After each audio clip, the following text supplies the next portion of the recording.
어차피 죽을 노인네한테 비싼 약 쓰면 뭐해. 완전 돈 낭비야. 남편은 위암 3기 판정을 받은 제 친정엄마의 항암 치료를 막으며 제 신용카드까지 빼앗았습니다. 사위 눈치를 보며 치료를 포기한 엄마가 피를 토하며 돌아가시던 날, 저는 속으로 피눈물을 삼켰죠. 그리고 2년 뒤 응급실 복도. 내 동생 백혈병이래. 당장 내 통장에 있는 돈 다 가져와. 눈이 뒤집혀 남편이 소리쳤고 저는 싸늘하게 웃으며 그날의 말을 똑같이 되돌려 주었습니다. 어차피 곧 죽을 건데 비싼 약 쓰면 뭐해? 당신 말대로 돈 아깝게 약 쓰지 마. 제 한마디에 남편은 뒷목을 잡고 바닥에 고꾸라졌어요. 내 엄마의 목숨값으로 자기 식구들 배를 불렸던 악마 같은 시댁 식구들을 향한 철저하고 우아한 복수극이 시작됩니다. 사연이 시작하기 전 좋아요와 구독을 눌러주세요. 오늘 하루 행운과 행복이 가득하도록 기원해 드릴게요. 하얀 병원 복도에 소독약 냄새가 매섭게 코를 찔렀습니다. 박성호가 두 눈을 붉게 부릅뜨고 제 앞을 가로막았습니다. 박성호가 숨을 헐떡이며 핏대선 목소리로 소리쳤습니다. 야, 이지원, 너 당장 그 돈 안 내놔. 내 동생 지영이 지금 당장 숨 넘어가게 생겼는데 너는 뻔뻔하게 서서 뭐 하는 짓이야? 빨리 내 통장 내놓으라고. 저는 바닥에 시선을 고정하다가 천천히 고개를 들어 박성호의 얼굴을 똑바로 쳐다보았습니다. 내가 왜, 내 피 같은 돈을 내가 왜 내놓는데? 그건 내 돈이야. 내가 밤낮 없이 일해서 번 내 돈이라고. 박성호가 주먹을 꽉 쥐고 제 어깨를 거칠게 밀쳤습니다. 이 독한 것, 네가 그러고도 사람이야? 피도 눈물도 없는 기집애. 우리 지영이 지금 당장 무균실 안 들어가면 죽어. 약값만 수천만 원이라고. 네가 몰래 숨겨둔 그 돈 당장 은행 가서 다 뽑아와. 안 그러면 나한테 죽을 줄 알아. 제가 박성호의 손을 차갑게 쳐내며 한 걸음 뒤로 물러섰습니다. 손대지 마. 당신 동생 박지영이 아파서 쓰러진 걸 왜 나한테 와서 난리야? 당신이 예전에 내 얼굴에 대고 똑똑히 말했잖아. 기억 안 나? 박성호가 당황한 얼굴로 입술을 파르르 떨었습니다. 뭐, 갑자기 무슨 헛소리야. 지금 당장 사람 목숨이 왔다 갔다 하는데 돈 몇 푼이 문제야? 너 당장 돈 안 가져와. 제가 입꼬리를 비틀어 올리며 박성호의 귀에 대고 또렷하게 말했습니다. 가망도 없는 환자한테 비싼 약 써봤자 밑 빠진 독에 물 붓기라며? 어차피 죽을 병인데 수천만 원 쓰는 건 헛돈 날리는 거라며. 당신 말대로 돈 아까우니까 비싼 약 절대로 쓰지 마. 박성호의 두 눈이 금방이라도 튀어나올 듯 커졌습니다. 박성호가 입을 떡 벌리고 꺽꺽거리는 소리를 냈습니다. 너 지금 제정신이야? 내 동생이 죽어간다는데 내 주둥이에서 그게 나올 소리냐고. 제가 차가운 시선으로 박성호의 붉어진 얼굴을 내려다보았습니다. 왜? 산 사람은 살아야지. 당신 동생 살리자고 우리 집 기둥 뽑을 일 있어? 돈 아깝게 약 쓰지 마. 당신이 우리 불쌍한 엄마, 우리 엄마 김말순 씨한테 했던 그 끔찍한 말, 내가 토씨 하나 안 틀리고 그대로 돌려주는 거야. 이제 당신도 똑같이 피눈물 흘려봐. 박성호의 얼굴이 순식간에 시뻘겋게 달아올랐습니다. 박성호가 양손으로 뒷목을 거칠게 움켜쥐었습니다. 박성호의 다리가 크게 휘청거리더니 그대로 차가운 복도 바닥으로 쿵 소리를 내며 고꾸라졌습니다. 박성호가 바닥에 엎드린 채 거친 숨을 내쉬며 몸을 떨었습니다. 저는 쓰러진 박성호를 향해 단 한 번도 손을 내밀지 않았습니다. 제 어머니 김말수는 평생 낡은 식당 주방에서 뜨거운 불 앞을 지키며 저를 키웠습니다. 아버지가 일찍 돌아가신 뒤로 어머니 김말순의 세상에는 오직 저 하나뿐이었습니다. 저는 어머니 김말순의 거친 손을 볼 때마다 빨리 성공해서 호강시켜드리겠다고 다짐했습니다. 무역회사에 취직하고 나서 지인의 소개로 박성호를 처음 만났습니다. 박성호는 항상 구두 굽이 닳도록 신고 다녔고 데이트를 할 때도 비싼 식당은 절대 가지 않았습니다. 저는 박성호의 그런 모습이 무척 성실하고 알뜰하다고 생각했습니다. 박성호가 낡은 지갑에서 쿠폰을 꺼내 계산하는 모습을 보며 미래를 함께할 수 있는 믿음직한 사람이라고 믿었죠. 결혼식을 올리고 신혼집에 들어간 첫날이었습니다. 박성호가 안방 침대에 걸터 앉아 진지한 얼굴로 제게 손을 내밀었습니다. 여보, 이지원. 이제 우리는 한 이불 덮고 자는 부부잖아. 집안 돈 관리는 가장인 내가 싹 다 할 테니까 당신 월급 통장 나한테 다 넘겨. 내가 알아서 불려줄게. 제가 눈을 동그랗게 뜨고 박성호를 바라보며 물었습니다. 뭐라고? 내 월급 통장을 통째로 다 달라고? 우리 결혼하기 전에는 각자 돈 관리하면서 생활비만 반씩 합치기로 약속했잖아. 갑자기 말이 왜 달라져? 박성호가 미간을 찌푸리며 목소리를 높였습니다. 아따, 참 말 많네. 부부 사이에 내 돈이 어디 있어. 다 우리 돈이지. 내가 숫자에도 밝고 돈도 잘 모으니까 그냥 묻지도 말고 나한테 싹 다 맡겨. 당신은 매달 내가 주는 생활비 받아서 얌전히 집안 살림이나 똑바로 해. 저는 옥신각신하기 싫어서 순순히 제 월급 통장과 도장을 박성호의 손에 쥐어주었습니다. 그때는 그 선택이 제 삶을 지옥으로 밀어넣을 줄은 꿈에도 몰랐습니다. 박성호는 제 월급을 모두 가져가면서도 생활비는 늘 턱없이 부족하게 주었습니다. 제가 마트에서 과일 하나를 사려고 해도 박성호가 영수증을 확인하며 잔소리를 쏟아냈습니다. 어느 날 어머니 김말순에게서 다급한 전화가 걸려왔습니다. 어머니 김말순이 배를 부여잡고 앓는 소리를 냈습니다.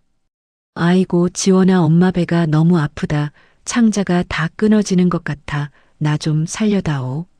저는 겉옷도 제대로 챙겨 입지 못하고 어머니 김말순을 모시고 큰 병원으로 달려갔습니다.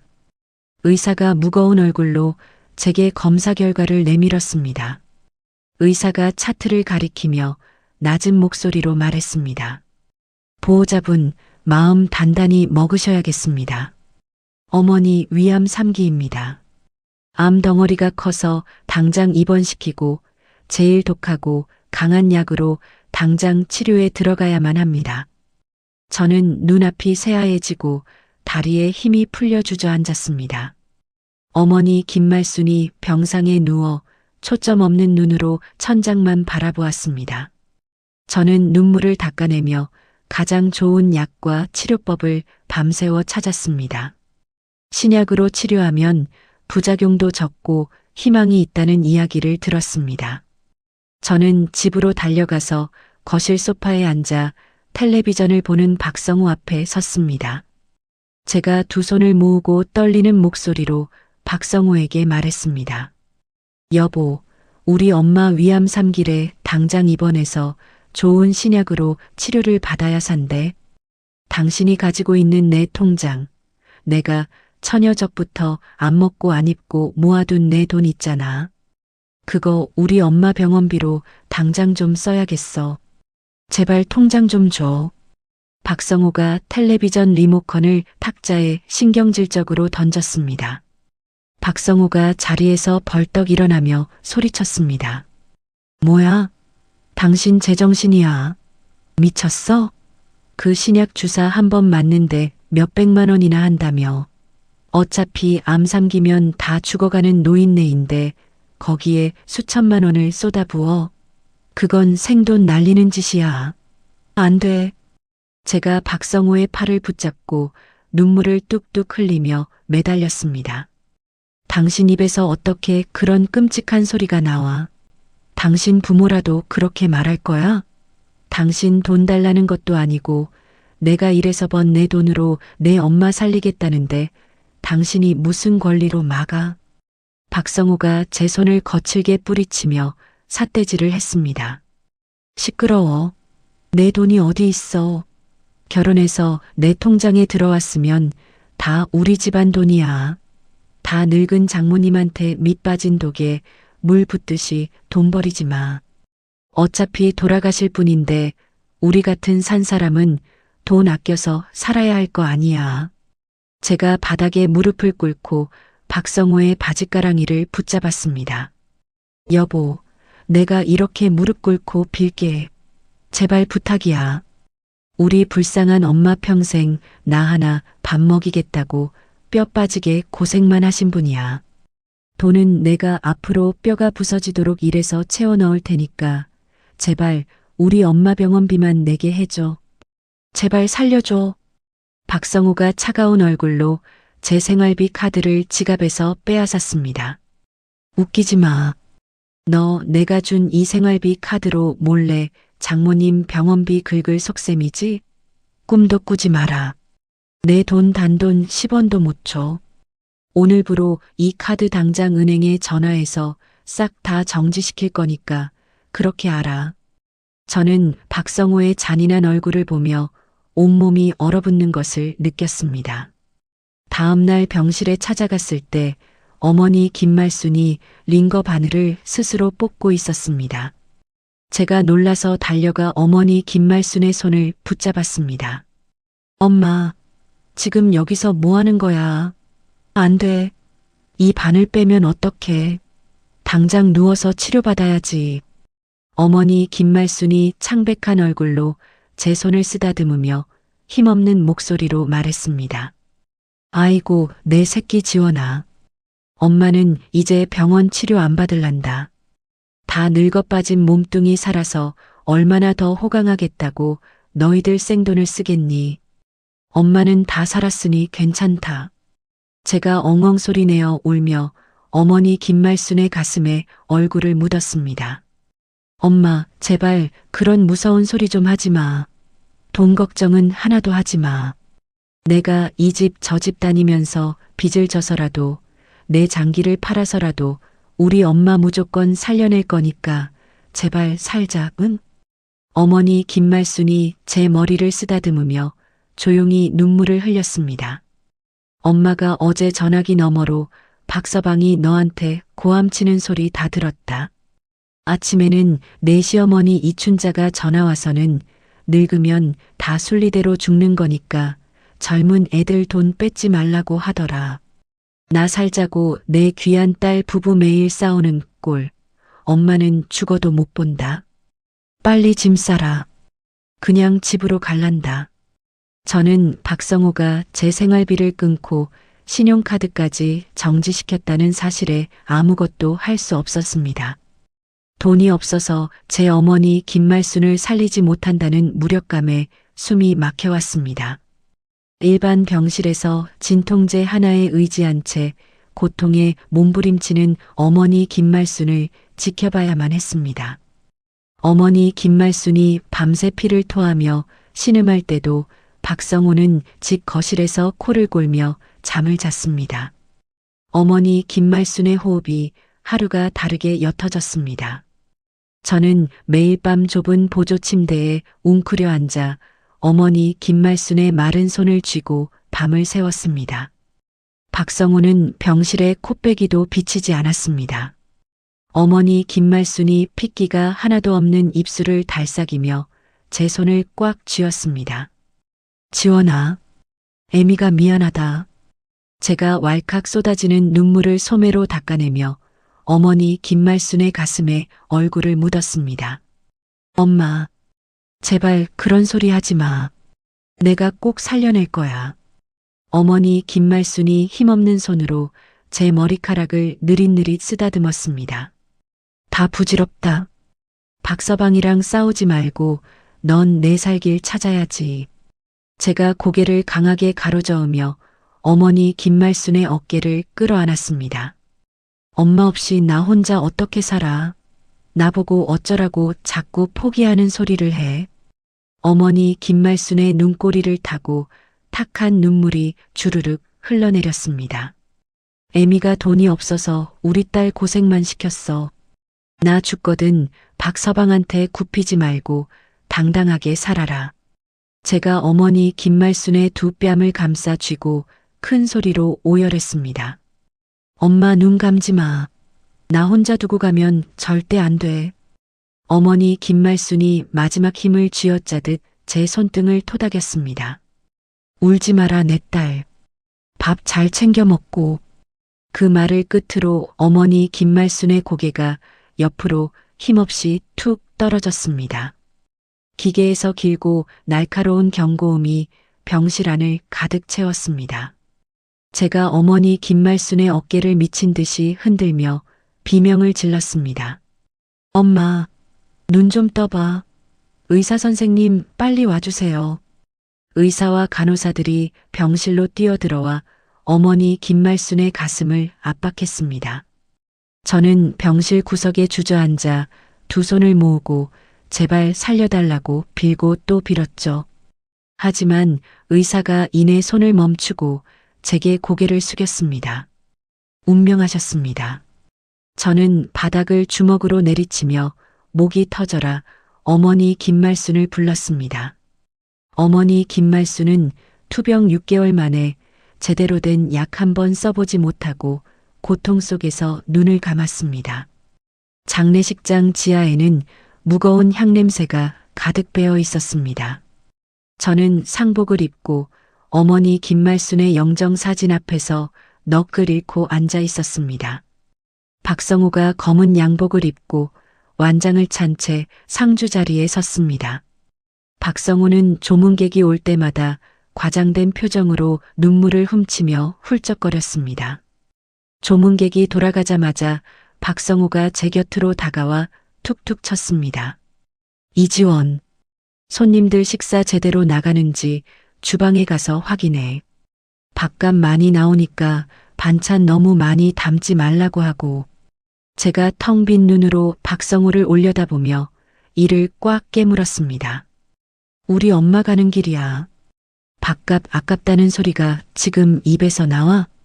박성우가 미간을 구기며 주변 눈치를 힐끗 살폈습니다. 목소리 낮춰. 내가 틀린 말했어? 장례식 비용도 다 내 돈에서 나가는 거잖아. 너도 정신 차리고 조의금 봉투나 잘 챙겨.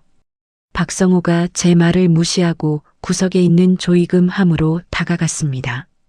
박성우는 돈 봉투를 꺼내어 두께를 만져보며 입맛을 다셨습니다. 시어머니 이춘자가 검은색 옷을 입고 화려한 화장을 한 채 장례식장으로 들어왔습니다. 시누이 박지영도 굽이 높은 구두를 신고 이춘자의 뒤를 따라 들어왔습니다. 이춘자가 영정사진 앞에 향을 하나 꽂고는 곧바로 손을 털며 제게 다가왔습니다. 이춘자가 혀를 끌짓 차며 제 등을 손바닥으로 쳤습니다. 아이고 지원아. 산 사람은 살아야지. 사돈 어른도 고생 안 하고 순리대로 잘 가셨다.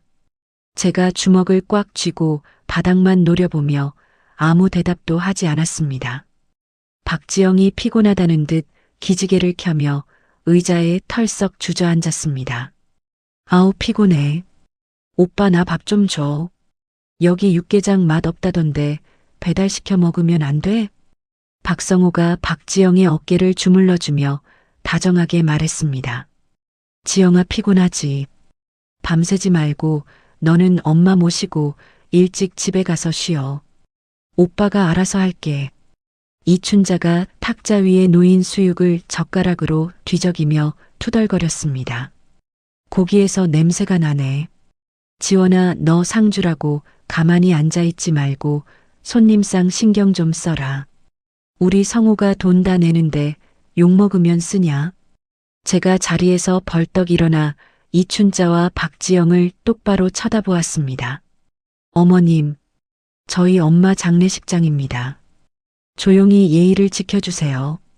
이춘자가 눈을 부릅뜨고 젓가락을 탁자에 3개 내려놓았습니다. 뭐라고? 시어미한테 눈을 똑바로 뜨고 대들어. 장례 치러주니까 아주 눈에 뵈는 게 없냐? 박성호가 황급히 이춘자를 말리며 제 팔을 거칠게 잡아 끌었습니다. 이지원 미쳤어. 엄마한테 당장 사과해. 제가 박성호의 손을 뿌리치고 영정 사진 쪽으로 걸음을 옮겼습니다. 사과 못해. 우리 엄마 불쌍하게 돌아가셨어. 당신들이 사람이라면 여기서 고기 냄새 타령은 못해. 박지영이 핸드폰 화면을 들여다보며 콧방귀를 꼈습니다. 새언니 진짜 유난이다. 죽은 사람은 죽은 사람이고 우리는 밥 먹어야지. 오빠 나갈래. 여기 공기 안 좋아서 피부 뒤집어지겠어. 박성호가 지갑에서 현금을 꺼내 박지영의 손에 쥐어주었습니다. 그래 지영아. 가면서 택시 타고 가라. 엄마 모시고 조심히 가. 저는 조이금 함 앞에서 돈을 세며 웃음을 참는 박성호의 뒷모습을 보았습니다. 피가 거꾸로 솟고 온몸이 사시나무 떨리듯 떨렸습니다. 화장장 굴뚝 위로 회색 연기가 길게 피어오르고 있었습니다. 저는 아직 따뜻한 온기가 남아있는 어머니 김말순의 유골함을 두 팔로 꽉 안았습니다. 유골함의 온기가 꼭 어머니 김말순이 제 품에 안겨 있는 것만 같았죠. 제가 유골함에 볼을 비비며 소리 없이 눈물을 흘렸습니다. 박성호는 화장장 밖 벤치에 앉아 누군가와 통화를 하며 크게 웃고 있었습니다. 박성호가 전화를 끊고 제게 다가와 시계를 보며 재촉했습니다. 이지원, 다 끝났으면 빨리 일어서. 나 오늘 오후에 거래처 미팅 있어. 납골당은 너 혼자 택시 타고 다녀와. 제가 유골함을 끌어안은 채 붉게 충혈된 눈으로 박성호를 올려다보았습니다. 당신은 우리 엄마 마지막 가는 길까지 혼자 보내게 할 거야? 박성호가 짜증이 가득한 얼굴로 바닥에 침을 뱉었습니다. 내가 장례식장 내내 지켜줬잖아. 나도 내 일상으로 돌아가야지.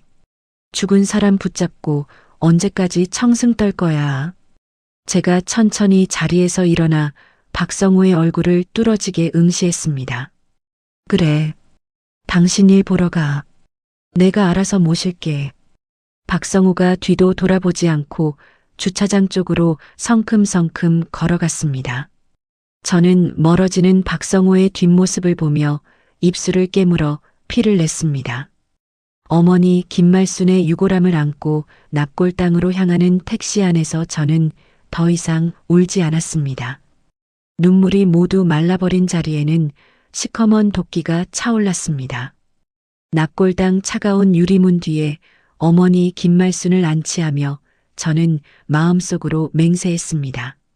어머니 김말순을 죽음으로 몰아넣은 박성호와 이춘자 그리고 박지영에게 이 고통을 수백 배로 갚아주겠다고 말입니다. 돈 때문에 사람의 목숨을 헌신짝처럼 버린 그들에게 가장 비참한 지옥을 보여주겠다고 뼈에 새기듯 다짐했습니다.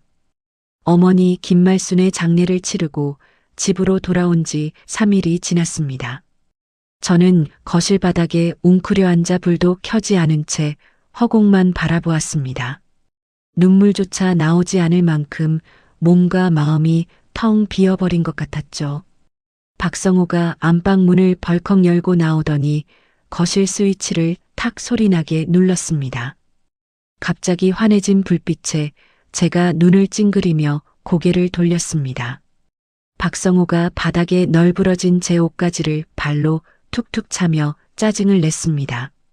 이지원, 너 언제까지 이렇게 궁상 떨고 있을 거야? 집안 꼴이 이게 뭐야? 제가 초점 없는 눈으로 박성호를 올려다보며 낮은 목소리로 대답했습니다. 불 꺼. 눈부셔. 박성호가 허리에 두 손을 얹고 코웃음을 쳤습니다. 장모님 돌아가신 지가 언젠데 아직도 밥도 안 하고 이러고 있어. 산 사람은 살아야지. 제가 자리에서 천천히 일어나 박성호의 얼굴을 똑바로 쳐다보았습니다. 어떻게 밥이 넘어가. 우리 엄마 땅에 묻은 지 겨우 3일 지났어. 박성호가 식탁 의자를 발로 걷어차며 언성을 높였습니다. 그럼 나보고 굶어 죽으라고. 내가 밖에서 뼈 빠지게 돈 벌어오는데 집에 오면 밥은 차려놔야지. 제가 주먹을 꽉 쥐고 박성호에게 한 걸음 다가갔습니다. 당신이 언제부터 내 걱정을 했다고 그래. 나한테 생활비도 제대로 안 줬잖아. 박성호가 삿대질을 하며 제 얼굴에 대고 소리쳤습니다.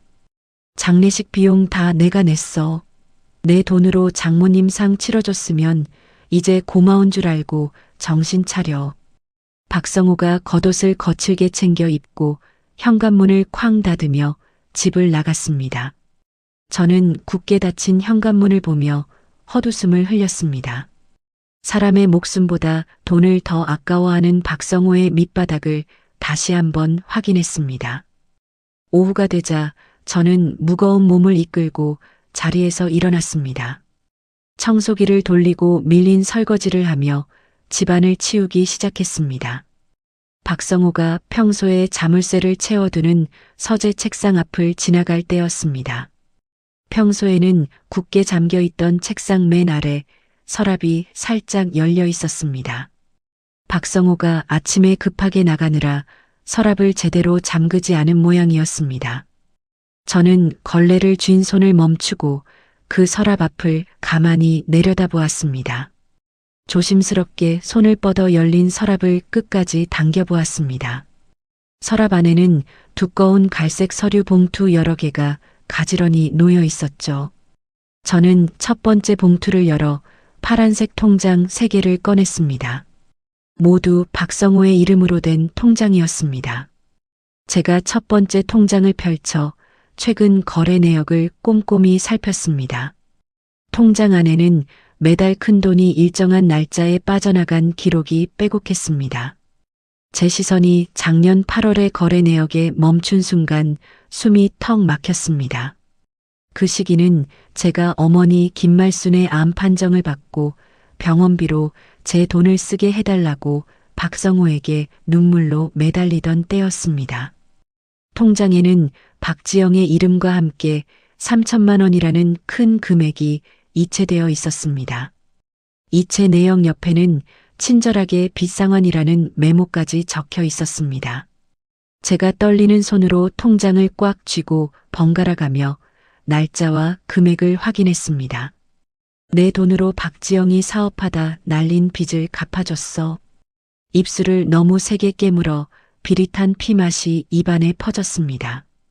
두 번째 통장을 열자 이번에는 시어머니 이춘자의 이름이 보였습니다. 이춘자의 이름으로 매달 100만 원씩 자동 이체가 되고 있었습니다. 메모칸에는 호화 유람선 여행 비용이라는 글씨가 선명하게 찍혀 있었죠. 제가 통장을 바닥에 떨어뜨리고 두 손으로 얼굴을 감쌌습니다. 우리 엄마는 병원비가 아까워서 항암 주사 한 번을 못 맞았는데 제가 바닥에 주저앉아 짐승처럼 헐떡이며 거친 숨을 몰아쉬었습니다. 박성호는 제 돈을 모두 빼앗아 통제하면서 자기 동생의 빚을 갚고 자기 부모의 여행 적금을 붓고 있었습니다. 어머니 김말순이 병상에서 고통받으며 죽어갈 때 박성호는 제 등 뒤에서 자기 식구들 배를 불리느라 바빴던 것입니다. 얼굴에 뜨거운 열이 오르고 심장이 터질 것처럼 쿵쾅거렸습니다. 당장 박성호의 회사로 쫓아가 멱살을 잡고 통장을 얼굴에 집어 던지고 싶었습니다. 하지만 저는 눈을 질끈 감고 주먹으로 맨바닥을 세게 내리쳤습니다.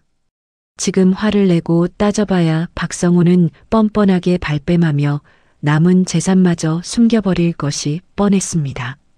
저는 바닥에 떨어진 통장들을 주워 원래 있던 갈색 봉투 안에 똑같이 넣었습니다.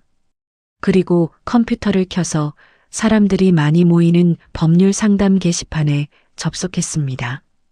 익명으로 글을 쓸 수 있는 공간에 제 억울한 사연을 하나하나 적어 내려갔습니다.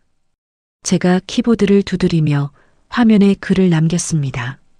남편이 제 돈을 빼앗고 친정엄마 병원비를 주지 않아 어머니가 돌아가셨습니다.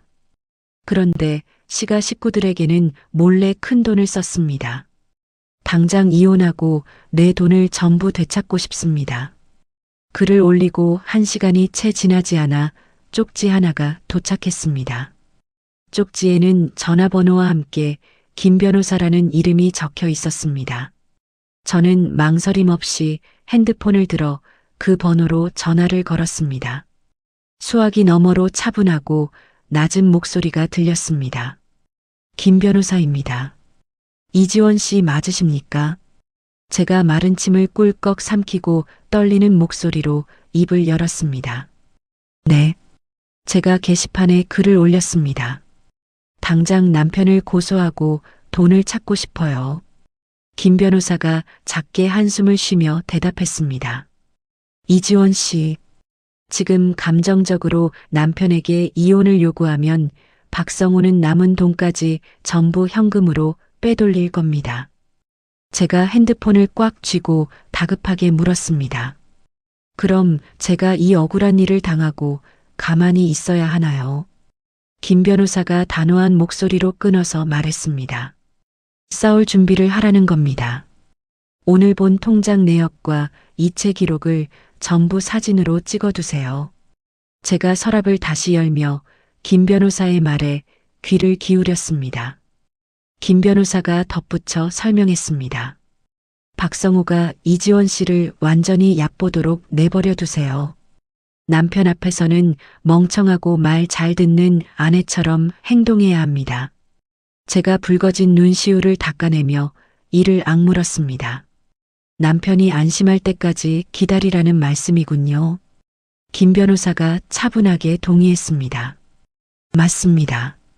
증거를 하나하나 모으고 이지원 씨 명의의 돈을 벌며 힘을 키우세요. 때가 오면 제가 합법적으로 모든 것을 빼앗아 드리겠습니다. 전화를 끊고 저는 서랍 안의 서류들을 모두 핸드폰 사진으로 남겼습니다. 사진을 다 찍은 뒤에는 봉투와 서랍을 처음 본 그대로 완벽하게 닫아두었습니다. 저는 화장실로 가서 찬물로 얼굴을 씻어내며 거울 속에 비친 제 눈빛을 보았습니다. 눈물 자국은 사라지고 차가운 분노만이 선명하게 남아 있었죠. 저녁 시간이 되어 도어록 번호 누르는 소리가 들렸습니다. 박성호가 집 안으로 들어오며 코를 킁킁거렸습니다. 이제야 사람 사는 집 같네. 된장찌개 끓였어? 제가 주방에서 국자를 내려놓고 박성호를 향해 다정하게 웃어 보였습니다. 당신 배고플 텐데 빨리 손 씻고 와. 밥 차려줄게. 박성호가 만족스러운 표정으로 고개를 끄덕이며 화장실로 향했습니다. 저는 박성호의 뒷모습을 보며 속으로 서늘하게 웃었습니다. 박성호는 제가 완전히 기가 꺾여 자기 소나기에 들어왔다고 믿는 눈치였습니다. 그날 저녁 밥상은 제가 박성호를 무너뜨리기 위해 준비한 첫 번째 연극의 무대였습니다. 박성호는 제가 순순히 된장찌개를 차려내자 흡족한 표정으로 숟가락을 들었습니다. 박성호가 두부를 입에 넣으며 제게 고개를 끄덕였습니다. 이지원, 이제야 철이 좀 들었네. 밥상 차려놓고 기다리는 게 아내의 도리야. 제가 박성호의 빈 물잔에 보리차를 채워주며 다정하게 웃었습니다. 당신이 밖에서 고생하는데 내가 집에서 잘해야지. 박성호가 콧방귀를 뀌며 된장찌개 국물을 후루룩 들이켰습니다. 그래. 장모님 일은 안타깝게 됐지만 어쩔 수 없는 거였잖아. 내 돈으로 치른 장례식이었으니까 이젠 잊고 우리 식구한테 잘해. 제가 주먹을 꽉 쥐었지만 얼굴에는 미소를 유지한 채 고개를 끄덕였습니다. 알았어. 나도 마음 추스르고 당신한테 더 신경 쓸게. 박성호가 만족스러운 얼굴로 밥 한 그릇을 뚝딱 비워냈습니다. 저는 박성호가 눈치채지 못하게 철저히 복종하는 척을 시작했습니다. 밤이 깊어 박성호가 안방에서 코를 골며 잠들 때까지 기다렸습니다. 제가 조심스럽게 안방 문을 열고 박성호의 침대 머리맡으로 다가갔습니다. 박성호의 스마트폰을 집어들고 서재로 살금살금 걸어갔습니다. 김 변호사의 조언대로 박성호의 스마트폰 화면을 켜서 금융 앱을 열었습니다. 박성호의 메신저 앱에 들어가 시어머니 이춘자와 나눈 대화창을 열었죠. 이춘자가 박성호에게 보낸 메시지가 화면에 떴습니다. 아들, 이번 달에도 적금 잘 넣었지? 사돈 죽고 나서 지원이 기죽어 있을 때 돈 관리 확실히 해라. 박성호가 보낸 답장이 그 아래에 있었습니다. 걱정 마세요. 장모 죽은 마당에 지가 어쩌겠어요. 지영이 빚 갚은 건 무덤까지 비밀로 하세요. 제가 떨리는 손으로 스마트폰 화면을 캡처하고 제 이메일로 사진을 전송했습니다. 다 찍었어. 이제 하나씩 차곡차곡 모으기만 하면 돼. 제가 서재에 있는 박성호의 서랍을 열고 통장 내역도 다시 사진으로 남겼습니다. 서랍을 원래대로 잠그고 스마트폰을 박성호의 머리맡에 제자리에 두었습니다. 다음 날 아침 일찍 우체국으로 향했습니다. 어머니 김말순이 제 이름으로 들어놓았던 5천만 원짜리 생명보험 증서를 가방에서 꺼냈습니다. 어머니 김말순은 살아생전 제게 혹시 모를 일에 대비해 보험을 하나 들어두었다고 말했습니다. 저는 창구 직원에게 서류를 내밀고 보험금을 청구했습니다. 직원이 서류를 꼼꼼히 살피고 나서 제 통장으로 5천만 원을 입금해 주었습니다. 제가 통장에 찍힌 잔액을 보며 창구 앞 의자에 잠시 앉아 눈을 감았습니다. 엄마가 남겨준 이 돈으로 나 꼭 다시 일어설게. 저는 이 사실을 박성호가 절대 알지 못하게 통장을 새로 만들었습니다. 제 이름으로 통장을 만들면 박성호가 또 돈을 빼앗을까봐 두려웠습니다. 그래서 고향에서 함께 자란 절친한 친구 수진이에게 전화를 걸었습니다. 수진이가 걱정스러운 목소리로 전화를 받았습니다. 지원아, 장례식 끝나고 얼굴도 못 봤는데 괜찮아? 제가 심호흡을 하고 차분한 목소리로 대답했습니다. 수진아, 나 사업 하나 시작할 건데 내 이름 좀 빌려주라. 수진이가 잠시 침묵하더니 다급하게 물었습니다. 박서방이 또 무슨 짓을 했어? 너한테 돈 내놓으래? 제가 고개를 저으며 수진이에게 그간의 일들을 짧게 설명했습니다. 나 박성호한테서 내 돈 다 찾고 이혼할 거야. 그 전에 내 힘으로 돈을 벌어야 해. 내 이름으로 사업하면 그 자식이 돈 냄새를 맡고 가만히 안 둘 거야. 수진이가 단호한 목소리로 대답했습니다. 내 이름 써. 명예 빌려주는 거 하나도 안 어려워. 내가 다 도와줄게. 수진이의 도움으로 저는 수진이 명의의 사업자 등록증을 냈습니다. 과거 무역회사에서 일했던 경험을 살려 해외 직구 대행과 온라인 쇼핑몰을 구상했습니다. 어머니 김말순이 남겨준 5천만 원은 든든한 종잣돈이 되었습니다. 집안일을 완벽하게 끝내고 박성호가 출근한 낮 시간 동안 저는 미친 듯이 일했습니다. 거실 한쪽 구석에 작은 노트북을 펴놓고 물건을 올리고 고객 문의에 답했습니다. 박성호가 퇴근하기 30분 전이면 노트북을 옷장 깊숙이 숨겨두었습니다. 박성호가 집에 들어오면 저는 앞치마를 두르고 저녁을 차려내며 순종적인 아내 행세를 했죠. 여보, 오늘 하루도 고생 많았어. 찌개 따뜻할 때 빨리 먹어. 박성호가 제가 내민 수건으로 얼굴을 닦으며 흐뭇한 표정을 지었습니다. 이지원, 넌 역시 집안일 체질이야. 내가 돈 벌어오니까 넌 편하게 집에서 살림이나 해. 제가 박성호의 등에 대고 조용히 대답했습니다. 응, 당신 말대로 집안일 열심히 할게. 박성호는 제가 집에서 노트북으로 돈을 벌고 있다는 사실을 전혀 눈치채지 못했습니다. 한 달이 지나고 제 쇼핑몰 첫 달 정산금이 수진이 통장에 들어왔습니다. 200만 원이라는 돈이 찍힌 화면을 보며 저는 왈칵 눈물을 쏟았습니다. 내 손으로 번 돈이야. 내가 다시 일어설 수 있어. 저는 김 변호사 사무실을 찾아가서 증거 자료와 사업 계획을 보여주었습니다. 김 변호사가 제 자료를 훑어보고 고개를 끄덕였습니다. 잘하고 계십니다. 이지원 씨, 지금처럼 남편 앞에서는 절대 티내지 마세요. 박성호가 빼돌린 돈의 행방을 끝까지 추적해야 합니다. 제가 굳은 표정으로 김 변호사를 똑바로 바라보며 대답했습니다. 걱정 마세요. 제가 가진 모든 걸 뺏기 전에는 절대 이혼 소장 안 내밀 겁니다. 김 변호사가 안경을 고쳤으며 차분하게 서류를 정리했습니다. 이혼 소송이 시작되면 박성호는 자신의 재산을 감추려 들 겁니다. 우리는 가압류 신청을 먼저 걸어두고 완벽한 타이밍에 소장을 던질 겁니다. 제가 김 변호사의 말에 고개를 끄덕이며 주먹을 불끈 쥐었습니다. 제가 모은 증거로 시가에 빼돌린 제 돈까지 다 받아낼 수 있나요? 김 변호사가 입가에 옅은 미소를 지었습니다. 신우이 빚을 갚아준 기록과 시어머니 여행 자금으로 빼돌린 명확한 이체 내역이 있습니다. 충분히 가능합니다.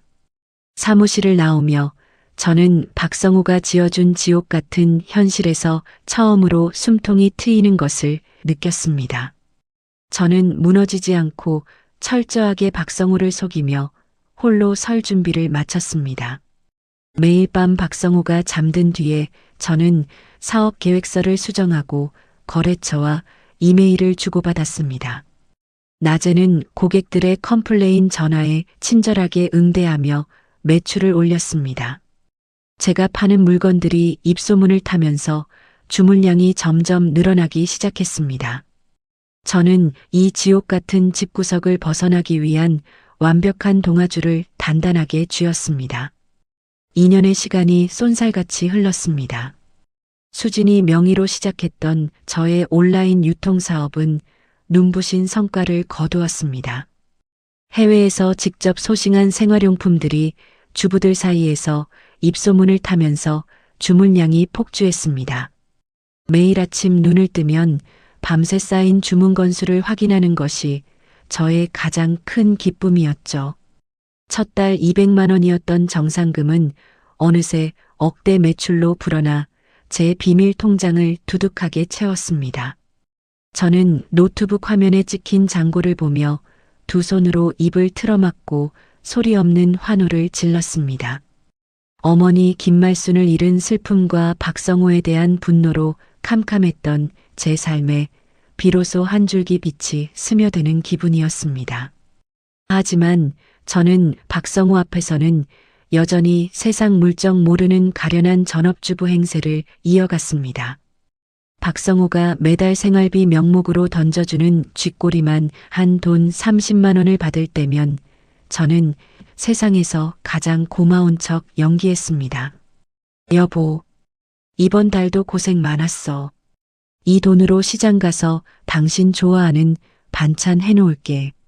박성호가 거만하게 소파에 기대앉아 텔레비전 채널을 돌리며 콧방귀를 꼈습니다. 당연하지. 내가 밖에서 피땀 흘려 벌어온 돈인데 허투루 쓰지 마. 가계부도 꼬박꼬박 쓰고 영수증 모아둬. 제가 굽신거리며 박성호의 어깨를 주물렀습니다. 알았어. 당신 돈 아껴서 우리 노후 준비해야지. 박성호는 제가 완전히 기가 꺾여 자기 소나기에서 벗어나지 못할 거라고 굳게 믿고 있었습니다. 어느 주말 신우이 박지영이 양손에 화려한 쇼핑백을 가득 들고 저희 집 현관문을 열어젖혔습니다. 박지영이 거실 소파에 털썩 주저앉으며 새로 산 명품 가방을 탁자 위에 보란듯이 올려놓았습니다. 아우 다리 아파. 새언니, 나 아이스 아메리카노 한 잔만 타줘. 얼음 팍팍 넣어서. 제가 싱크대 앞에서 설거지하다 말고 고무장갑을 벗었습니다. 그래 아가씨. 조금만 기다려. 박지영이 다리를 꼬고 앉아 핸드폰 화면을 들여다보며 얄밉게 입을 삐죽였습니다. 새언니는 맨날 집구석에서 살림만 하니까 세상 돌아가는 걸 어떻게 알아? 이 가방 이번에 새로 나온 신상인데 구하느라 얼마나 힘들었는지 몰라. 오빠가 용돈 넉넉하게 줘서 겨우 샀지 뭐야. 제가 머그잔에 얼음을 채우며 속으로 비웃음을 삼켰습니다. 내 오빠가 내 돈 훔쳐서 준 돈으로 산 주제에.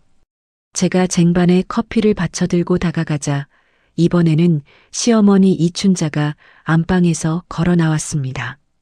이춘자가 혀를 끌짓 차며 제 아래 위로 눈길을 흘겼습니다. 너는 꼴이 그게 뭐냐? 남편이 뼈 빠지게 돈 벌어오면 집에서 단장이라도 하고 있어야지. 친정도 없는 주제에 우리 집구석에 엎드려 살려면 눈치껏 행동해. 제가 커피잔을 탁자 위에 조심스럽게 내려놓으며 고개를 숙였습니다. 네 어머님, 제가 더 신경 쓸게요. 이춘자가 소파에 앉아 박지영의 명품 가방을 쓰다듬으며 활짝 웃었습니다. 아이고 우리 딸 가방 예쁘네. 성우가 동생 챙기는 건 역시 끔찍해. 저는 그들의 오만한 태도에 더 이상 상처받지 않았습니다. 오히려 그들이 저를 얕잡아 볼수록 제 복수의 날은 더욱 완벽해질 테니까요. 저는 속으로 콧노래를 부르며 조용히 주방으로 돌아와 남은 설거지를 마쳤습니다. 그래, 마음껏 비웃어. 조만간 그 가방 바닥에 내팽개치고 울고불고 매달리게 해줄 테니까.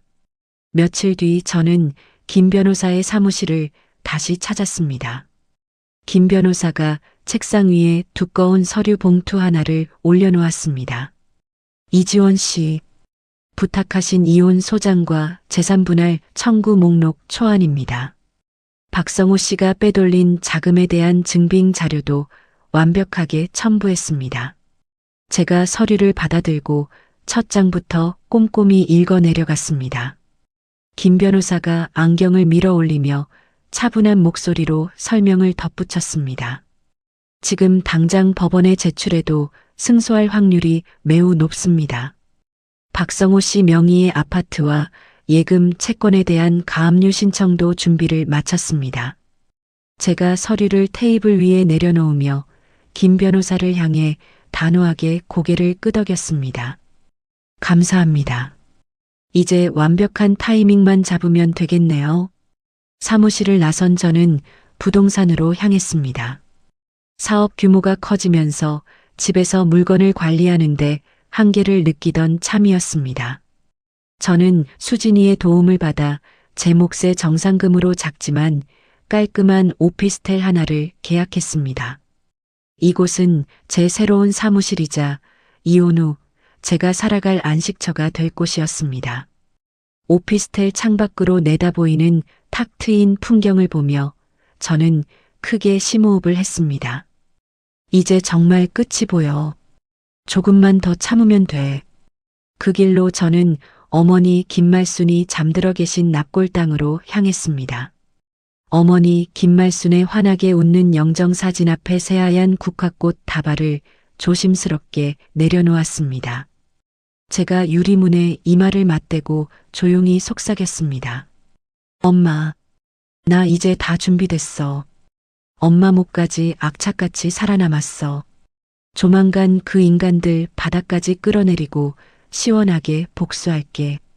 그러니까 거기서는 아프지 말고 나 지켜봐줘. 납골당을 나서는 제 발걸음은 그 어느 때보다 가볍고 단단했습니다. 저는 박성호가 지어놓은 허울뿐인 감옥 안에서 완벽한 독립의 열쇠를 쥐고 있었습니다. 폭풍이 몰아치기 전 가장 고요하고 눈부신 평화가 제 곁에 머물고 있었습니다. 제가 법원에 이혼 소장을 접수할 완벽한 날짜만 저울질하고 있던 어느 늦은 밤이었습니다. 안방에서 요란하게 박성호의 핸드폰 벨소리가 울렸습니다. 제가 잠자리에서 뒤척이며 눈을 비비자 박성호가 황급히 전화를 받았습니다. 엄마. 무슨 일인데 이 시간에 전화를 뭐. 박성호가 침대에서 스프링처럼 튕겨 일어나며 소리를 질렀습니다. 제가 놀라서 상체를 일으키며 박성호를 쳐다보았습니다. 지영이가 피를 토하고 쓰러졌다고. 지금 어느 병원이야? 박성호가 바지를 허둥지둥 꿰어 입으며 제게 소리쳤습니다. 야, 이지원. 지영이 쓰러져서 응급실 갔대. 빨리 옷 입어. 저는 옷장에 걸어둔 겉옷을 대충 걸치고 박성호를 따라 병원으로 달렸습니다. 응급실 앞에는 시어머니 이춘자가 바닥에 주저앉아 짐승처럼 울부짖고 있었습니다. 이춘자가 헝클어진 머리를 쥐어뜯으며 박성호의 바짓가랑이를 붙잡았습니다. 아이고 성호야. 우리 지영이 어떡해. 의사가 백혈병이래. 박성호가 사색이 되어 이춘자의 어깨를 부축하며 일으켜 세웠습니다. 엄마 진정해. 백혈병이라니. 그게 무슨 소리야. 의사가 차트를 들고 나와 굳은 얼굴로 가족들을 향해 다가왔습니다. 의사가 숨을 깊게 내쉬며 무거운 목소리로 입을 열었습니다. 급성 백혈병입니다. 당장 무균실로 옮기시고 골수 이식을 준비하셔야 합니다. 치료비와 입원비가 만만치 않을 텐데 서두르셔야 합니다. 박성호가 의사의 팔을 덥석 잡고 다급하게 매달렸습니다. 선생님, 돈은 얼마든지 낼 테니까 제 동생 좀 살려주세요. 약이든 수술이든 다 해주세요. 이춘자가 의사 발밑에 무릎을 꿇고 통곡했습니다. 선생님, 우리 불쌍한 딸 좀 고쳐주세요. 돈은 어떻게든 구해올 테니까 제발 무균실부터 보내주세요. 저는 한 걸음 뒤로 물러서서 이 아수라장을 차가운 눈으로 지켜보았습니다. 머릿속에는 어머니 김말순이 위암 3기 판정을 받았던 그날의 장면이 선명하게 스쳐 지나갔습니다. 제가 살려달라고 빌었을 때 박성호는 가망 없다며 돈 아깝다고 소리쳤었죠. 며칠 뒤 박성호는 눈이 뻘겋게 충혈된 채 며칠 밤을 새우고 집으로 들어왔습니다. 박성호가 식탁 의자에 털썩 주저앉아 마른 세수를 거칠게 했습니다. 지영이 무균실 하루 입원비만 수백이야. 이식 전까지 1억이 넘게 든대. 제가 싱크대 앞에서 무표정하게 물을 틀어놓고 대답했습니다. 그래서 당신 동생이 평소에 명품 가방 사고 놀러 다닌 돈은 한 푼도 안 모아뒀대? 박성호가 식탁을 쾅 내리치며 자리에서 벌떡 일어났습니다. 넌 지금 그딴 소리가 나와. 지영이 모아둔 돈 하나도 없어. 엄마 아빠도 대출 꽉 차서 빚만 산더미야.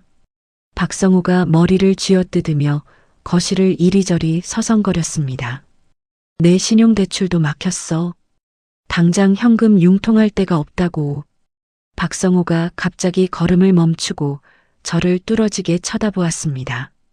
박성호가 제 앞으로 다가와 제 양어깨를 거칠게 움켜쥐었습니다. 이지원, 우리 이 아파트 공동 명의잖아. 이거 담보로 대출받자. 어차피 전세금 빼서 고시원이라도 가면 지영이 살릴 수 있어. 제가 코웃음을 치며 박성호의 손을 뿌리쳤습니다. 미쳤어? 전세금을 빼서 고시원을 가자고? 내가 왜 당신 동생 병원비 때문에 길바닥에 나앉아야 해? 박성호가 눈을 번뜩이며 제 뺨을 향해 손을 치켜들었습니다.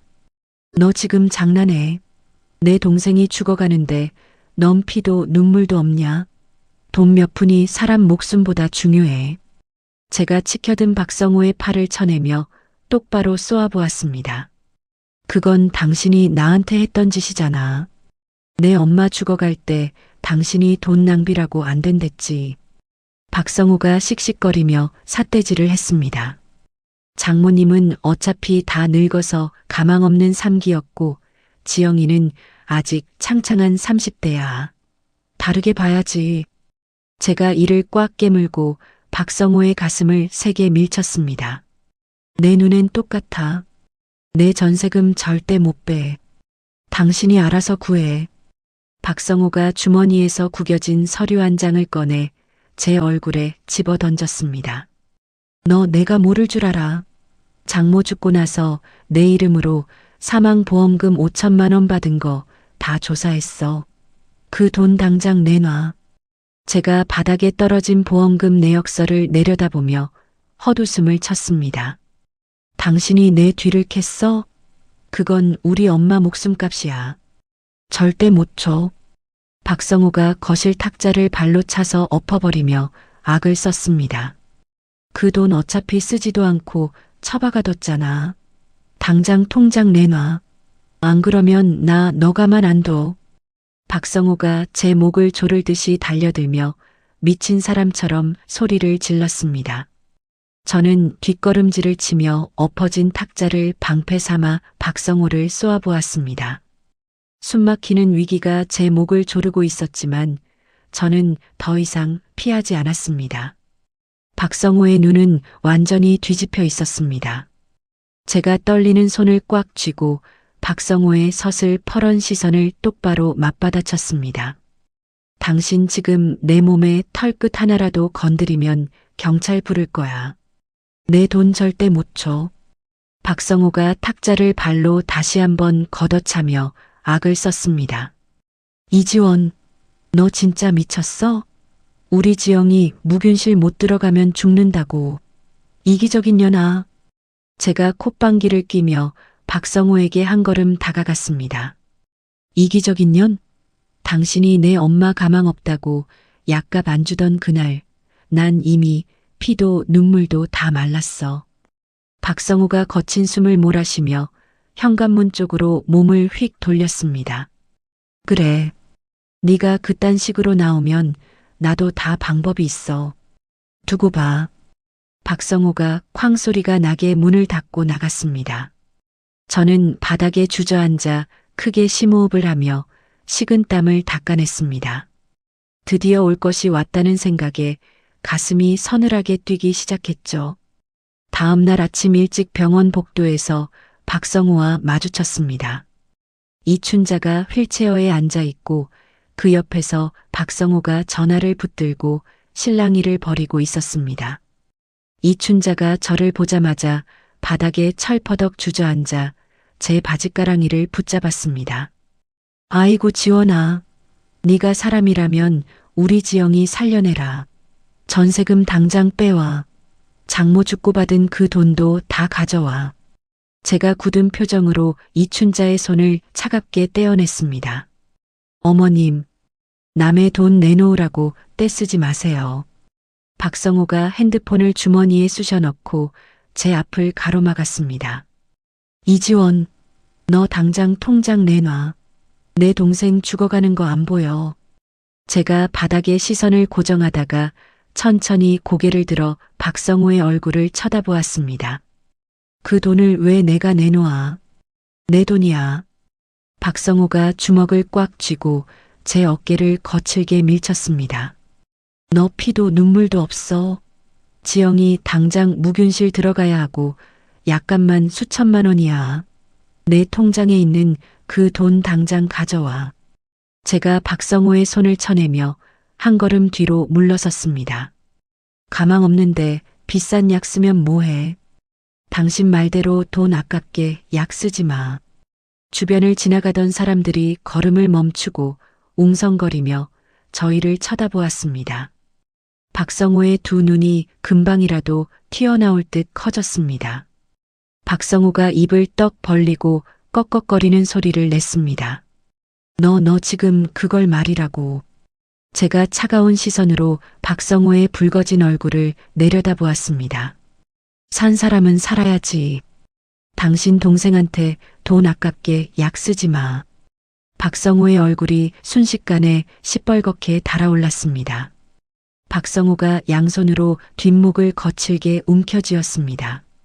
박성호의 다리가 크게 휘청거리더니 그대로 차가운 복도 바닥으로 쿵 소리를 내며 고꾸라졌습니다. 개품을 물고 엎드려 떠는 박성호를 향해 이춘자가 비명을 질렀습니다. 아이고 성호야. 얘 지원아. 내 남편 죽는다. 제가 들고 있던 서류 가방에서 두꺼운 봉투를 꺼내 바닥에 뒹구는 박성호의 가슴 위로 던졌습니다. 제가 김 변호사에게 받아온 완벽한 이혼 소장과 가압류 통지서였습니다. 제가 차가운 바닥에 주저앉은 이춘자의 얼굴 가까이 몸을 숙였습니다.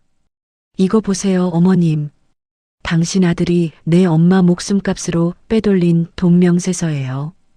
이춘자가 떨리는 손으로 서류를 집어들고 글씨를 더듬더듬 읽어내려갔습니다. 서류에는 박지영의 빚 3천만 원을 갚아준 내역과 이춘자의 크루즈 여행 자금 명세가 선명하게 찍혀 있었죠. 이춘자의 눈동자가 사시나무 떨리듯 흔들리며 제 얼굴을 올려다보았습니다. 지원아, 이게 다 무슨... 제가 자리에서 일어나 이춘자와 엎드린 박성호를 서늘하게 내려다보았습니다. 당신들이 훔쳐간 내 돈, 1원 하나까지 다 토해내게 해줄게. 재산 가압류 다 끝났어. 제가 코웃음을 치며 핸드폰 사진첩을 열어 제 쇼핑몰 정상금 통장 잔액을 보여주었습니다. 당신들이 쥐꼬리만 한 생활비 주면서 비웃을 때 나 이렇게 내 사업 키워서 수억 벌었어. 이춘자가 잔액을 확인하고 눈을 뒤집으며 바닥을 대굴대굴 굴렀습니다. 박성호가 겨우 상체를 일으켜 제 발목을 덥석 붙잡았습니다. 지원아, 내가 잘못했어. 한 번만 용서해줘. 그 돈으로 우리 지영이 좀 살려주라. 제가 발길질을 해서 박성호의 손을 털어내고 구두굽으로 바닥을 강하게 찍었습니다. 가망 없는 인간들한테는 1,000원 한 장도 아까워. 이제 지옥에서 구역질 나는 그 잘난 가족에나 실컷 나눠봐. 저는 뒤도 돌아보지 않고 당당하게 병원 복도를 걸어나갔습니다. 제 뒤로 박성호의 오열과 이춘자의 절망 섞인 비명이 병원 복도 전체를 쩌렁쩌렁 울렸습니다. 수년 동안 제 가슴을 짓누르던 거대한 바위 덩어리가 마침내 산산조각 나는 순간이었습니다. 법원의 판결문이 제 손에 들어왔습니다. 이혼 소송은 저의 완벽한 승리로 끝이 났죠. 판사는 박성호를 유책 배우자로 지목하며 거액의 위자료를 선고했습니다. 박성호가 제 돈을 몰래 빼돌려 시가 식구들에게 쓴 정황도 모두 횡령으로 인정되었습니다. 박성호는 저에게 훔쳐간 돈을 이자까지 쳐서 물어내야만 했습니다. 재산 분할에서도 저는 제 몫을 온전히 지켜냈습니다. 결국 박성호는 빈털터리가 되어 길거리로 쫓겨났습니다. 이춘자는 살던 집을 헐값에 팔고 보증금이 싼 낡은 월세방으로 짐을 옮겼습니다. 치료비를 감당하지 못한 박지영은 허름한 요양병원으로 옮겨졌습니다. 제 사무실 문이 거칠게 열리며 꾀죄죄한 모습의 박성호가 들어왔습니다. 박성호가 제 책상 앞으로 달려와 무릎을 꿇고 두 손을 싹싹 빌었습니다.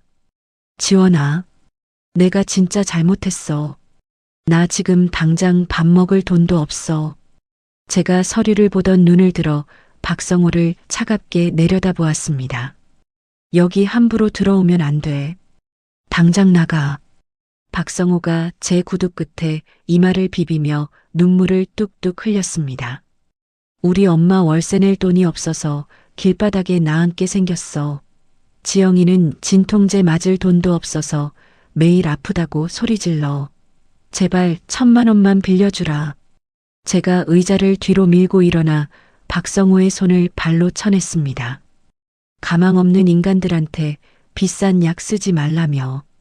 당신 동생한테 돈 아깝게 약 쓰지 마. 박성호가 옷소매로 콧물을 닦으며 바닥에 엎드려 통곡했습니다. 내가 미쳤었어. 장모님한테 한 짓 내가 다 벌 받는 거야. 제발 사람 하나 살려준다 치고 돈 좀 융통해줘. 제가 책상 위에 있던 법원 판결문을 집어 박성호의 얼굴에 던졌습니다. 당신들이 내 엄마 목숨값으로 훔친 돈이나 빨리 토해내. 법원에서 횡령한 돈 갚으라고 판결 나왔잖아. 박성호가 구겨진 종이를 부여잡고 엉엉 울었습니다. 돈이 어딨어? 집 팔아서 병원비 내고 남은 게 하나도 없는데 어떻게 갚아? 제가 박성호의 귀에 대고 또렷하게 말했습니다. 그럼 평생 빚쟁이로 살아. 길거리에서 쓰레기를 주워서라도 내 돈 갚아. 제가 책상 위에 있던 전화기 수화기를 들고 버튼을 눌렀습니다. 여기 경비실이죠. 제 사무실에 무단 침입자가 있습니다. 당장 와서 끌어내주세요. 박성우가 놀라서 제 바짓가랑이를 잡으려 손을 뻗었습니다. 지원아, 너 진짜 이럴 거야. 그래도 우리 부부였잖아. 제가 박성우의 손을 피하며 서늘한 목소리로 대답했습니다. 부부, 당신은 한 번도 나를 아내로 대접한 적 없어. 내 돈 훔쳐가는 도둑놈이었지. 경비원 2명이 달려와 바닥에 엎드린 박성호의 양팔을 거칠게 잡아 끌었습니다. 박성호가 경비원들에게 바닥으로 끌려가며 목이 터져라 소리를 질렀습니다. 이지원, 내가 잘못했어. 제발 나 좀 살려줘. 저는 닫히는 문을 보며 차가운 헛웃음을 흘렸습니다. 사무실 안이 다시 고요해졌습니다. 저는 새로 매입한 제 상가 건물 맨 위층에서 한강을 내려다보았습니다. 온라인 유통사업이 크게 자리를 잡으면서 저는 이 낡은 상가를 통째로 샀습니다. 아래층은 쇼핑몰 물건을 쌓아두는 창고로 쓰고 위층은 제 전용 사무실로 꾸몄죠. 수진이 명의로 시작했던 사업자 등록도 모두 제 이름으로 깨끗하게 바꿨습니다. 제 이름 3글자가 뚜렷하게 박힌 사업자 등록증을 보면 마음이 든든했습니다. 제가 투명한 유리잔에 붉은 와인을 따르고 창가에 섰습니다. 수진이에게서 축하 전화가 걸려왔습니다. 수진이가 밝고 들뜬 목소리로 소리쳤습니다. 지원아, 건물주 된 거 진짜 축하해. 이혼 서류도 완전히 정리됐다며. 제가 와인 잔을 가볍게 흔들며 환하게 웃었습니다. 응, 이제 법적으로도 완벽한 남남이야. 내 이름도 내 돈도 전부 다 되찾았어. 수진이가 안도의 한숨을 내쉬며 다정하게 말했습니다. 진짜 고생 많았어. 너 혼자 그 큰 건물 관리하기 안 힘들어? 제가 한강의 야경을 눈에 담으며 편안하게 대답했습니다. 직원들 새로 다 뽑았어. 창고 관리하는 사람도 오고 배송팀도 따로 꾸려서 괜찮아. 주말에 비싼 식당 예약해도 내가 크게 한턱 낼게. 전화를 끊고 저는 와인을 한 모금 머금었습니다. 입안에 퍼지는 달콤하고 쌉싸름한 맛이 저에게 찾아온 완벽한 자유를 확인시켜 주었습니다. 과거의 족쇄를 모두 끊어내고 오롯이 저 혼자만의 힘으로 일어선 밤이었습니다. 주말 아침이 밝았습니다. 저는 평소에 입지 않던 화사한 노란색 원피스를 꺼내 입었습니다. 거울 앞에서 밝게 웃는 연습을 하고 발걸음도 가볍게 집을 나섰습니다. 어머니 김말순이 잠들어 계신 납골당 안에는 따뜻한 아침 햇살이 비치고 있었습니다. 제가 유리문 앞에 서서 시들어진 국화를 빼고 새로 사온 분홍색 장미 다발을 꽂았습니다. 어머니 김말순의 영정사진 속 얼굴이 오늘따라 더 환하게 웃고 있었습니다. 제가 유리문에 손바닥을 대고 조용히 속삭였습니다. 엄마, 나 이제 하나도 안 슬퍼. 매일매일 밥도 잘 먹고 돈도 많이 벌어. 사진 속 어머니 김말순을 향해 제가 눈을 맞추며 또박또박 말했습니다. 돈 걱정하지 말고 당당하게 살라던 엄마 유언나 완벽하게 지켰어. 박성호랑 이춘자는 자기들이 지은 죗값 톡톡히 치르고 있어. 제가 가방에서 부드러운 수건을 꺼내 유리문에 묻은 먼지를 정성스럽게 닦아냈습니다. 타인의 피눈물을 빼앗고 이기적으로 산 사람들은 결국 파멸하게 되어 있어. 엄마가 위에서 나 지켜준 덕분이야. 제가 뒤로 한 걸음 물러서서 어머니 김말순을 향해 깊이 고개를 숙였습니다. 이제 남의 눈치 안 보고 오직 나 이지원으로 당당하게 살게. 자주 올 테니까 걱정하지 말고 푹 쉬어. 납골당을 나서는 저의 어깨 위로 눈부신 봄 햇살이 쏟아져 내렸습니다. 저는 고개를 들어 맑고 파란 하늘을 오랫동안 바라보았습니다. 가끔 창밖의 한강 야경을 보며 생각합니다. 만약 그때 제가 남편의 뻔뻔함에 무너져 계속 바보처럼 끌려다녔다면 제 삶은 어떻게 되었을까요? 아마 평생을 시가 식구들의 종노릇을 하며 엄마를 지키지 못했다는 죄책감 속에서 서서히 시들어갔을 겁니다. 하지만 저는 슬픔에 먹히는 대신 두 발로 당당히 일어서는 길을 택했습니다. 남의 피눈물을 쥐어짜며 이기적으로 살아가는 사람들은 결국 자신들이 파놓은 지옥에 떨어지기 마련이라는 걸 그들의 비참한 결말을 보며 확실히 깨달았습니다. 이제 저는 누군가의 말 잘 듣는 아내나 며느리가 아닌 온전한 제 이름으로 저만의 눈부신 삶을 살아가고 있습니다. 하늘에 계신 엄마도 지금 제 모습을 보며 활짝 웃고 계시겠죠. 혹시라도 저처럼 가족이라는 이름의 폭력 속에서 고통받고 계신 분이 있다면 절대 포기하지 마시길 바랍니다. 조용히 그러나 단단하게 내일을 준비하세요. 당신은 생각보다 훨씬 더 강한 사람입니다. 이야기를 끝까지 들어주신 분이 계시다면 잘 들었다고 댓글 하나만 남겨주세요. 감사합니다.